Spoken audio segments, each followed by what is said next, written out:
Okay, good day mga Carousel Guide. So natay fix nung kitchen sink. So ang problema ni nga kitchen sink kuan siya maukab. So wala ni siya natarong butang sa iyang sealant. So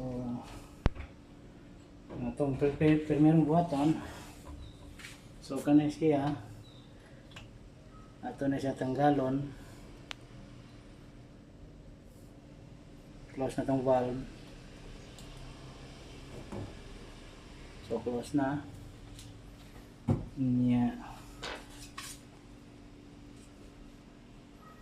Ano na siya dito sa kilid, mauna siya para nawala to niyahan kuan using this putty knife, no? Pwede ra sa do kutsilyo or kuan kung say available ninyo nga tools. So pagkahuman, check diri sa ilalom ang iyang drain pipe.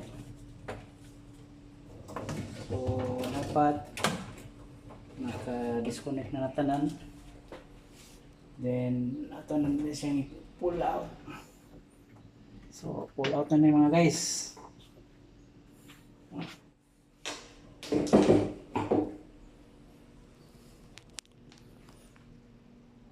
So pull out na.